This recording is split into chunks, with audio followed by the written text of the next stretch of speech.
Don't be afraid, this is a low fat, and you are listening to HonestAnswerRadio.com. Now, where is the egg roll you guys promised me?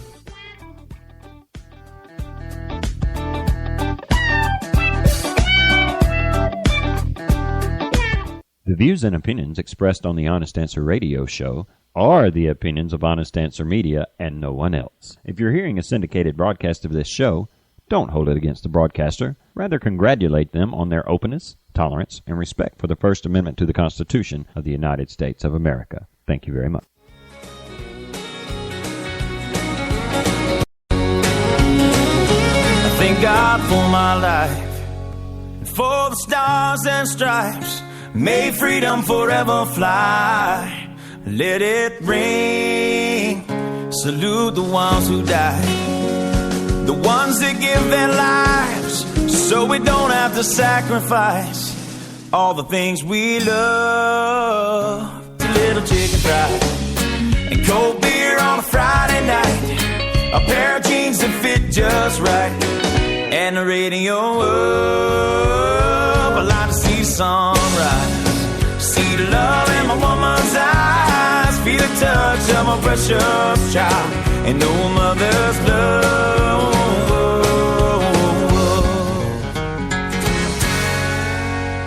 If you think freedom is free, you better think again. So get on the bus, ladies.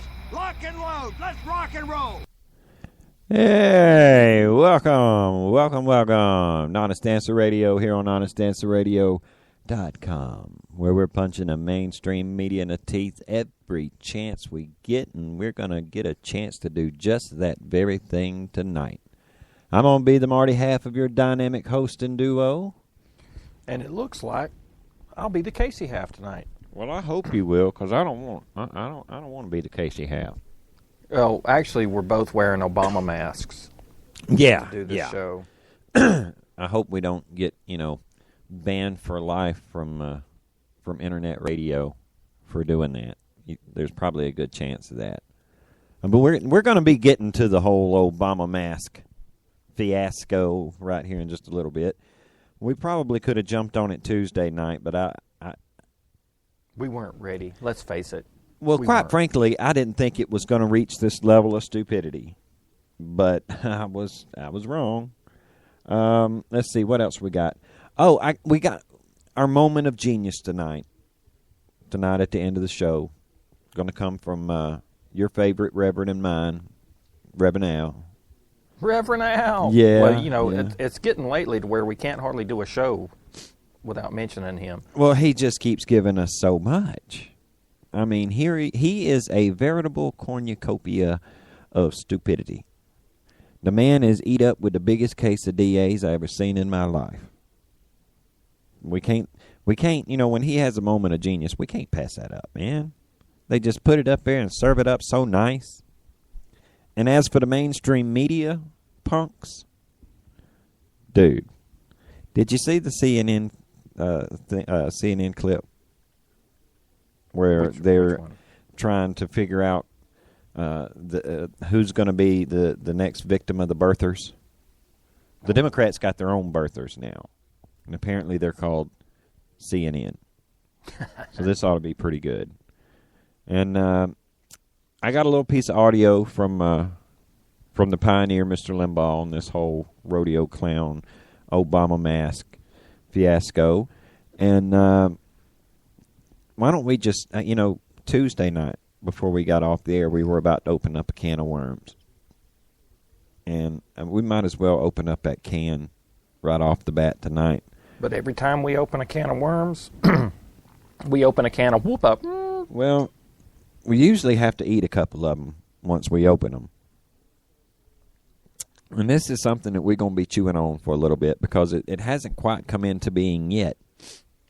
But this is what's next on the horizon. This is going to be the next thing that gets that they're going to try to sneak in under the radar. So keep your ears open. We talked last week about the Department of Housing and Urban Development.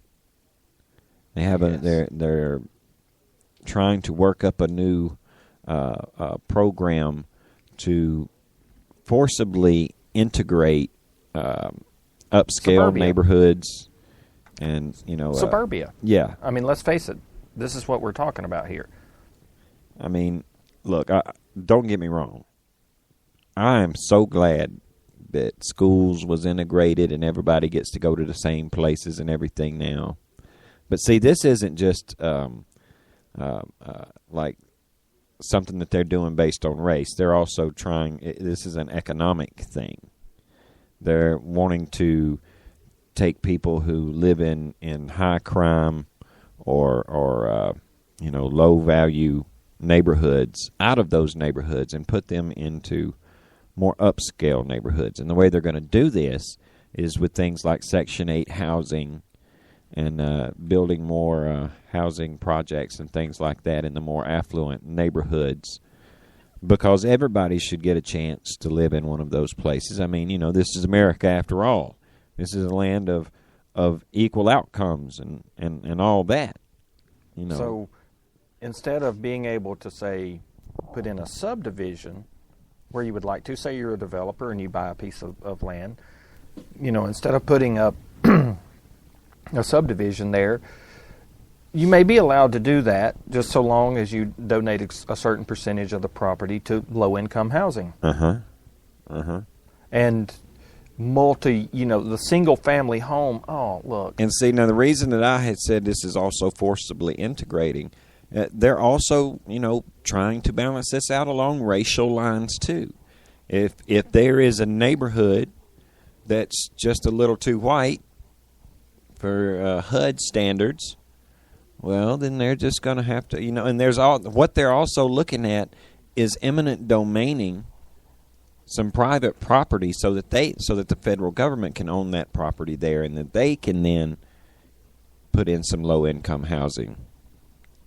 If there's a neighborhood that's full of Puerto Ricans or Mexicans or Latinos, whatever, well, they're just going to have to put some more people in there. There's some, maybe some Italians or some Irish. Yeah, I see busing somehow. You no longer have, this place just. I am beginning. This administration is living up to all of the things that I was afraid of, and it's not. Well, this is. You remember? Oh God, man! It's been years ago. I think it was 2009, along about the time Obamacare was really being shoved down everybody's throat. Yeah. I remember we were. Sorry. I remember that you and I had talked quite a bit about where all this could go, and we gave these worst case scenarios. Mm-hmm. They said some of these worst case scenarios we didn't think worst enough. I know. And here, this is the thing. When I was reading this proposal, some of the wording in there was something to the effect of, everyone has a right to live in more upscale neighborhoods. There's something to that effect. Not, you shouldn't have to be stuck in some of these low rent districts. You shouldn't have to be stuck in ghettos or in high crime areas. Everyone has a right to live in an affluent area. Are you saying that a 14th floor penthouse is a civil right? Mm-hmm. Mm-hmm. Yeah. And hey, look, in this day and time, don't think that's out of the realm of possibilities. I mean, we really are living in a time where anything is possible. There's so many things that have happened that I would have never dreamed would have come to being. But you guys keep your eyes open for that. I'm not so sure that the big boy networks, the mainstream guys, I'm not so sure they're going to want to talk about it. I think they're going to try to let this one go in under the radar. I haven't really heard anything from Fox News either on this particular thing. But we're going to talk about it. I noticed it in BizPac Review and the Wall Street Journal and the Washington Examiner. It's been, Powerline has devoted some space to it. Yeah. It's also made an appearance on PJ Media. In other words, you see the trend here? Mm-hmm. Breitbart, I believe, had something on it too. But I didn't see anything in Washington Post or And you're not going to, man. the New York Times. I don't think you're going to.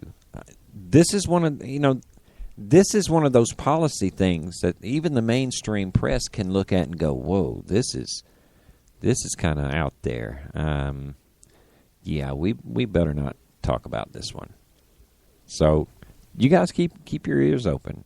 We're living in upside down land.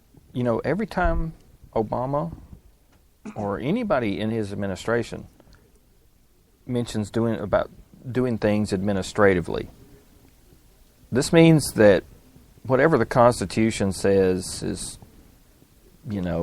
just kind of irrelevant. If the president decides that the national mood or if the people are ready for it, he'll do it. Well, see, that's just it. I don't think he takes the national mood into account. Well, the thing is, the national mood is explained to him, and here we go, getting back again Well, with remember, those people that we can't stand. He knows what the people who stay in the Beltway tell him right. the national mood is. Right. See, what goes on in those fevered imaginations in that swamp that is Washington, D.C., the average American would be just really blown away if they could hear what some of those people in the Beltway are thinking about the rest of the country. I also see a little bit of some of the more progressive folks in the Beltway have been, watching how Obama has been working. And they've been in his camp for a long time, and they're thinking, we've had these ideas of things that, if we ever got to a point to where we were in the catbird seat, we could get away with this. Let's see what we can do. You know what I mean? Uh-huh. It's starting to really get scary because it doesn't matter about the rule of law. I heard today from one of our favorite authors. There's only two kinds of people that laugh at the law: people that break it and people that make it. And these guys are laughing all the way to 2016 because they're going to get as much of their twisted progressive ideology pushed through as they possibly can. Do you think they would have been able to get Obamacare through with today's Congress? Even if they had just had a simple majority, if the roles were reversed, right, and the Democrats had what the Republicans have now, if they just had that much of a majority, do you think they would have got Obamacare through? There's no way.